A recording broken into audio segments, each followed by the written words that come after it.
Actually, Newt, we got the idea of an individual mandate from you. That's not true. You got it from the Heritage Foundation. We got it from you and the Heritage. You got it from the Heritage Foundation and from you. Wait a second. What you just said is not true. You did not get that from me. You got it from the Heritage Foundation. I'm actually in favor of finding a way to say, if you're above whatever the appropriate income level is, you ought to have you ought to either have health insurance or you ought to post a bond. Oh, that audio from 2005 surfaces. Newt Gingrich endorsing the idea of an insurance mandate for those people at the $50,000 a year range of income, or you post some type of bond.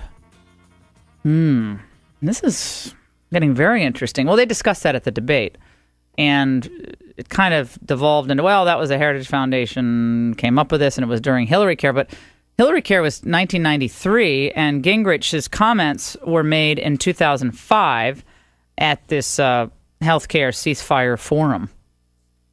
Joining us now, one of my favorite folks out there is Mike Huckabee, the former governor of Arkansas. He's the host of Fox News weekend talk show Huckabee and best-selling book, A Simple Government. He joins us now. Hey, Gov, how are you?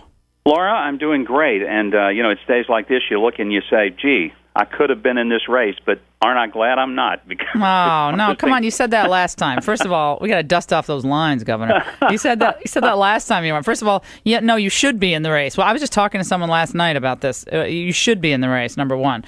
But number two, on this issue with Romney, he was on with Brett Baer last night on Special Report, and he seemed to get a little unusually kind of a little bit testy with Brett, and when Brett asked him a number of questions that were pretty common sense questions, and on the issue of Romney Care, we've heard Gingrich rail against Romney Care and how we can't have an individual mandate, but now we have this audio of Newt Gingrich who pretty much endorses a different type of mandate, but still a mandate. One of the challenges of being a candidate for anything, but especially for president, is that everything you've ever said in your life is somewhere out there for someone to dig up, find, and report. And there are a lot of things, quite frankly, you don't even remember that you said. Now, I'm not saying that Newt Gingrich doesn't remember that he said these things, but all the candidates are going to have to either say, yeah, I said that, but I've changed my mind, because they can't deny that they said some of these things that are on videotape or audio tape or are in print in multiple sources. And it's the issue also that we've seen where up until the last couple of weeks, all the candidates were, for the most part, polite to each other and gracious and not really taking real swipes. From this point forward, and especially as we get closer to the Iowa caucuses and the primaries in New Hampshire and South Carolina, the knives get sharpened, they come out of the drawers, and they start getting used, and there's going to be blood on the floor. And that's just the way this happens. You can say, oh, well, it's terrible. May be terrible, but it's inevitable, because these guys are literally fighting for their lives politically. Yeah, but how do you not remember you said this? I mean, how do you not remember that you made this statement? I mean, I mean, this is pretty definitive from Newt Gingrich. No, I think you made the statement. The question is, are you just straight up about it and say, yeah, that's what I said, and I believed it then, but here's why I've changed. I think it's more important that a candidate express why he has changed his mind rather than that he has changed his mind. In other words, you might say, at this point, which I made that statement, I believe that an individual mandate would actually encourage people and would, in fact, create a bigger marketplace and lower the cost. We've now seen in states like Tennessee, we've seen in states like Massachusetts, that it did not work out like we had thought.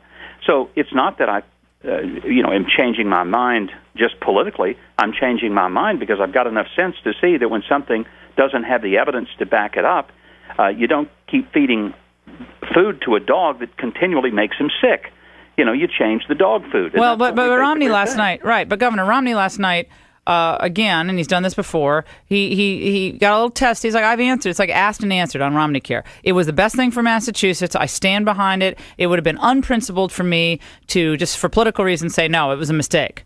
And this is what he said about how it positions him against Obama on the issue of health care. Let's listen. You think that you are well positioned to go up against President Obama on the issue of health care? Of course. The best equipped.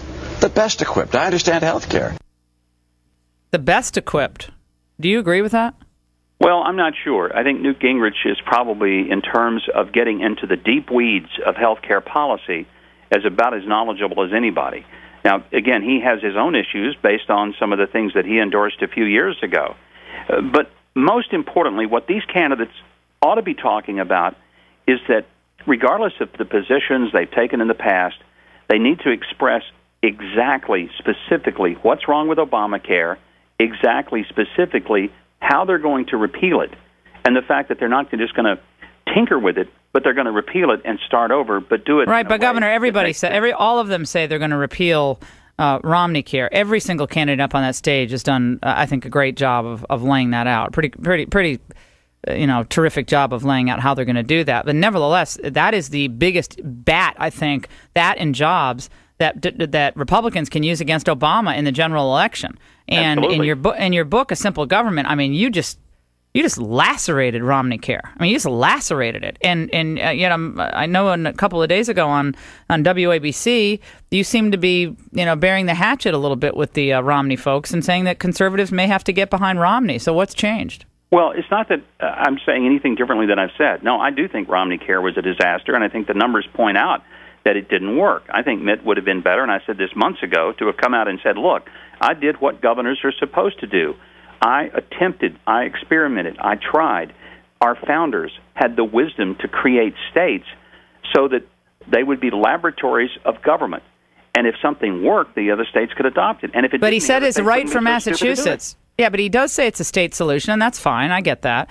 But he goes beyond that, and he says it is the right thing for Massachusetts. It was the right thing for Massachusetts, and it's almost like a stubbornness on his part because he's really smart. I can't believe he actually thinks this is with all the numbers I just laid out on the show with what's happened with jobs, investment in the state, cost of insurance going up, illegal aliens getting health care, that he thinks this is a good thing. So the question is, why do you stubbornly, it seems, cling to the notion that it was the right thing for Massachusetts, given the evidence that is now clear on what happened to the state after Romney Care? I agree with you. I think it is stubbornness. I think he just does not want to be accused of flip-flopping yet again on an issue, because that's the big rub on him. I want to address what you mentioned about the interview with ABC. What I really was trying to make the point was that I'm going to support the Republican nominee. Everybody knows that Romney and I are not exactly best buddies. We don't go socializing. We had our moments in the campaign 4 years ago. But I don't hold any bitterness. You can't do that in politics. You've got to move on and get beyond it. He's not my first choice. I haven't endorsed anyone. I'm not going to endorse anyone in this primary. But here's what I said. If Mitt Romney is the nominee, I will vigorously support him, because every day of the week and twice on Sunday, Mitt Romney is going to be a better president for national security, right, a better president for the economy, sure, and a better president even for issues that I care about, like the sanctity of life, than Barack Obama has been, who has been a 4-year disaster for this country and for the world. So I find a lot of conservatives say, well, I'm not going to support Romney. I think that's absurd. Well, no, that's ridiculous. He's the nominee. It's ridiculous. Well, what about the Gingrich surge? I mean, he's now up, according to these the new polls that just came out this morning. We see him up in South Carolina, which is a state a lot of us think you could have just destroyed in, 37%. To Mitt Romney's 15.4%. Mitt Romney only has about 3 people on the ground in South Carolina. But in Florida, now this is stunning, 41% out this morning. Insider Advantage poll. Newt Gingrich, 41%. Romney at 17%. Iowa, Newt at 28%, where you won, Governor, of course, last time around. Mitt Romney comes in third behind Ron Paul. Something's cooking out there, Gov. Well, there's no doubt that there's still a lot of uneasiness within the Republican base about Mitt Romney as the nominee. They just don't feel like that he is true to the bone, conservative enough, and there are too many positions out there in the past. And that's why you've seen a secession of people, whether it's Michelle Bachmann or Herman Cain or Rick Perry's ever so brief ascent and then descent into the abyss, and now Newt Gingrich. The question is, it's all about timing. And who is going to be riding that wave at the moment at which it really counts? And, I used to say, Laura, that politics is a lot like a Wonder Bra. You take what you have and you try to arrange it in such a way that at the moment at which it means the most, it pushes you up over the top. And so if that's what candidates can do. This is why I love you. This is why we need you on the campaign trail, by the way. We need lines like this. Yeah, but that's we don't have any lines like this. So much. No, it doesn't. No, it trail. doesn't. It does not. This is what we want. We want to laugh and we want to fight her. Okay, that's what we want. We want to laugh a little. We want to fight her. We want to know that America's on her way back. Does Newt Gingrich have the staying power, do you think, to take on Romney, or is it pretty much a fait accompli in the end that Romney, with all of his organization and money, is going to be the nominee? No, I don't think anybody can say that it's over at this point. And I go back 4 years ago, Romney was overwhelming me in every one of the states. He was leading in New Hampshire, he was leading in Iowa, he was competitive in South Carolina, and he was overwhelming in Florida. When it turned out I won Iowa, McCain won New Hampshire, South Carolina, and Romney came in second in Florida, and he was done. I went on to win a bunch of the southern states and Midwestern states and come up second. Nobody thought that would happen. And so I think that when people act like that this is all over, we're 5 weeks away from the Iowa caucuses. 4 weeks ago, Herman Cain was the Cain train. He was unstoppable. A lot can happen in 4 hours, much less 4 weeks. Right, but still the elites, someone say the establishment, ultimately helped derail your campaign, and they did. And you couldn't make it in the end. So is that the same reality that Newt Gingrich faces, even if he picks up a lot of these southern states like you did? It well could be, Laura, and that's one of the reasons that a guy like me has to think long and hard about getting in, because when it gets down to it, there are people with big checkbooks, and it's not the money that they give directly to the candidates that kill you.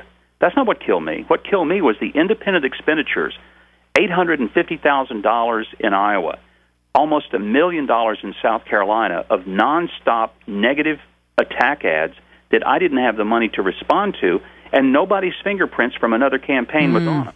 And so is that what Gingrich has to expect then over the next 2 weeks? He has to expect it. And you can absolutely believe that there are people who are scared to death that Newt would be the nominee. There will be these sort of shadowy groups that will show up, and it's one of the things that I hate about the campaign process. I think everybody, if you give money to influence an election, you've got to stick your name and your identity out there and be accountable for what you stand for. And if you hadn't got the courage to come out from among the trees and fight like a big guy instead of a baby taking the sniper shots out there, then get out of the game. I think it's ridiculous how we allow these independent groups unlimited contributions given anonymously, no accountability, and so you really don't know where this stuff's coming from. It comes out of nowhere, and it's a headshot, and you can't even defend against it. Before we let you go, Governor, first of all, we're all going to be watching this weekend on Huckabee. Lucky you. You're going to be having this candidates forum. I'm so glad, by the way, that John Huntsman is not going to be there. I mean, God bless him. He seems like a wonderful person. He was a pretty good governor of Utah, but he's not going to win the nomination. So I'm glad he's not going to be there. Kane is apparently not showing up, which is not a big surprise. But it's going to be on your show 8 to 10 p.m. on Saturday. I'm watching. My whole staff is watching. We're looking forward to that. The unique thing, Laura, just real quickly, is that questions are being posed by Republican attorneys general. Right. Scott Pruitt, Pam Bondi, and Ken Cuccinelli. This is not a media game show. No. Serious discussion. The candidates will all get exactly the same amount of time. Fabulous. And they're not going to be shoved off to the corners where we never really hear from them. No, I love that. And Cuccinelli is one of my favorites. Before we let you go, we only have about 30 seconds, Gov. Joel Osteen, mega preacher, huge success in evangelical, the evangelical world, a huge following, came on your show last week and said that Obama has been making an outreach to his congregants and to his folks. Obama have a prayer with the evangelicals in this country today? No, I don't think so, because serious evangelicals know that this is a president who has done everything he can to be against the sanctity of human life. He has pushed for a complete defiance of the DOMA law that even Bill Clinton supported. He's pushed for a very heavy militant gay rights agenda. These are issues that matter deeply to evangelicals, and I cannot imagine under any circumstances that anyone except the most naive evangelical would think that Barack Obama is representative of their views and values. No, Osteen seems like he kind of liked Obama in that interview. I think he probably does. But, one of the things, and I love this about Joel, Joel is one of the most optimistic, positive guys, and that's really how his ministry has blossomed, is because he is the guy that gets people to look at life in the most positive way. And there's a role for that. He's not the Jeremiah who, calls out, you lousy sinner, you're going to fall from the tower. He's much more the congenial, but that's the role he plays, and I thank God for sure. it. No, well, we love having you on, Governor, and we're going to be watching on Saturday night, 8 p.m., Huckabee, Fox News. I love the AGs asking the questions. Fantastic. Governor Mike Huckabee, thank you so much for your insights, as always. We love it. Thank you, Laura. Great to be with you.